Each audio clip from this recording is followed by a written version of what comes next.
बुद्धि कभी कभी बहुत चलती है, ना चाहते हुए भी गलत चिंतन कराती है महाराज जी। सबका चलता है, सबका चलता है, तुम्हारा ही नहीं। भाई हम तो अपने हृदय की जानते, तुम अपने हृदय की जानते हो, लेकिन शास्त्र और सिद्धांतों से जो चलता है वो सबके हृदय की जानता है। क्योंकि एक ही बिजली से सब चल रहा है ना, तो पता चल जाता है। मन में दो प्रवृत्तियां होती हैं, एक अच्छी प्रवृत्ति, एक गंदी प्रवृत्ति। अगर हमारा दर्शन, भोजन, संग, संभाषण, वायुमंडल अच्छा है तो अच्छी प्रवृत्तियां निकलेंगी।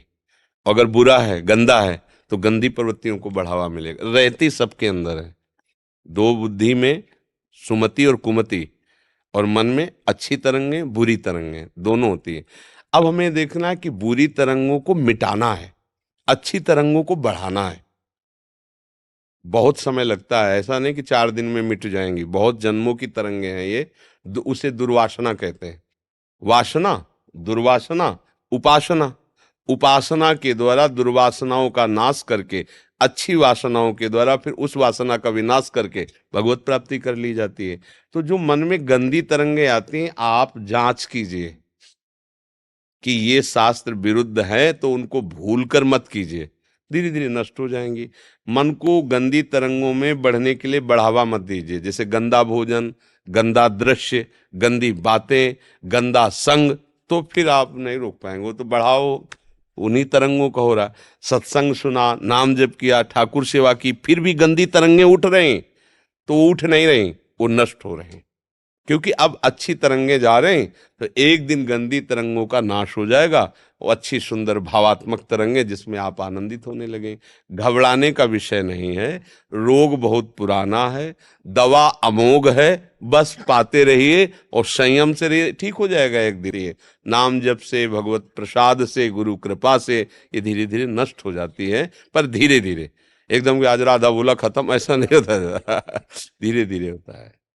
गुरुदेव, आपके श्रीमुख से सुना है कि लाडली जी सबको देख लेती हैं, यहाँ तक कि लालजू को भी देख लेती हैं। तो गुरुदेव, जब हम किसी सांसारिक समस्याओं में ज्यादा उलझ जाते हैं तो श्री जी से प्रार्थना करते हैं कि आप ही देख लो अभी। ऐसा कहने से गुरुदेव, आपकी कृपा से जो थोड़ा बहुत वजन होता है वो भी तो नहीं खर्च हो जाता? कोई बहुत बड़ी फैक्ट्री है, उसमें कोई मुनीम बन के रहता है, तो फैक्ट्री की हानि लाभ मालिक को होती है, मुनीम का काम है अपना। तो आप मुनीम बन करके परिवार का पोषण कीजिए, मालिक तो श्यामा श्याम है। तब जो भी जैसी सेवा बनती हो श्यामा श्याम के, हमारा जीवन श्यामा श्याम के। हमारा कुछ अलग अस्तित्व अभी बकाया है, तो फिर हिसाब किताब भी बकाया है। गंदा नाला भी यमुना जी में गिरने पर वो बाहर उसी में बहाव में आकर वो यमुना के समान माना गया। लेकिन जहाँ से गंदा नाला निकला और वहाँ यमुना जी तक नहीं मिला, तब तक कोई छुएगा नहीं, वो गंदा ही नाला है। तो हम लोगों के आचरण गंदे नाले जैसे ही हैं, अगर पूर्व से सब देखे जाए। अगर कुछ पवित्रता है तो जुड़ने से है इनसे, जहाँ से जुड़े तो वहाँ सुरसरी भैंस पावन कैसे, ईसनी संयंत्र। जैसे गंगा जी में नाला गिरा तो गंगा जी बन गया, ऐसे ही हम अपवित्र विचार वाले, अपवित्र कर्म करने वाले प्रभु में समर्पित हुए तो प्रभु में हो गए। बस बात यह है। अब भयावह स्थिति, पता नहीं कैसे मन में एक भय सा सवार हुआ। अंधेरा कोहरा छाया गंगा किनारा, तो दूर एक आदमी, मतलब ऐसा लगा कि कोई लालटेन लिए दूर दिखाई दे, भय कम हो गया। हम अपने मन को डांटा कि यार वहां लाइट है, पता नहीं वो व्यक्ति है क्या है क्या नहीं। इतना उसका भरोसा, भगवान का भजन करने के लिए निकले हो, हर समय भगवान भजन, तुम्हें भगवान का भरोसा नहीं, वो व्यक्ति बचाए कि ना बचाए, वो है व्यक्ति की नहीं है, लाइट दिखाई दी तो भरोसा हो गया। कोई धोखा ले सक।